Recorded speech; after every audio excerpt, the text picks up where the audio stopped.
次次都係落雨天先有上盤，今日幫大家揾到一套情侶南路嘅電梯頂樓複式單位，而且咧係擁有一個咁靚嘅私人花園。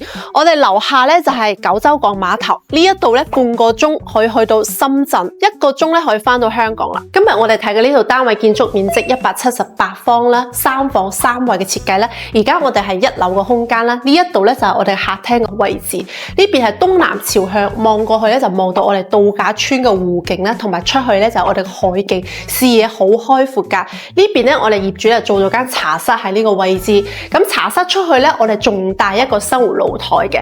1樓咧就做咗一間長輩房，咁呢個位置咧仲內有乾坤，係我哋嘅洗手間嘅位置。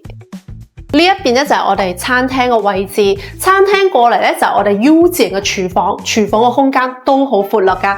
1樓就帶大家睇完啦，我哋上去2樓帶大家望望。而家咧我哋就上嚟2樓啦，呢一度咧就係2樓嘅客廳嘅空間。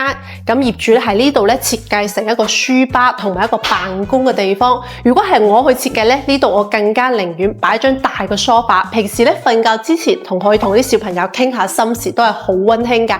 咁2樓咧我哋就有2間大套間。呢邊咧就作為我哋嘅兒童房嘅套間，咁成個搭配同埋佢嘅色調咧就顯得好活潑嘅。再帶大家睇睇我哋2樓嘅主人房套間先，哇，非常之大啊！入到嚟右手邊咧就係我哋女主人嘅衣帽間同埋梳妝台嘅位置，呢度咧就可以擺翻我哋嘅包包喺呢個位置嘅。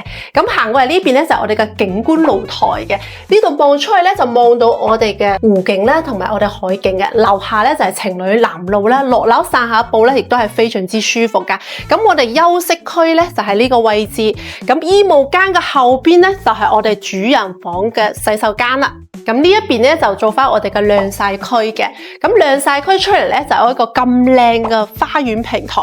如果我同你講呢個單位只賣200萬嘅話，咁單呢個花園平台已經係價值100萬。我哋樓下咧就係九洲港碼頭遊艇會呢個位置，30分鐘可以翻到深圳，1個鐘頭已經係可以翻到香港噶啦。咁我哋正前方咧啲樓咧全部都係價值過400萬嘅。咁而家呢個單位同樣嘅地段，而且仲要帶一個咁靚嘅花園平台，首付40萬你就可以買到啦。你會點揀？有興趣朋友評論區留言，我發詳細嘅資料俾你。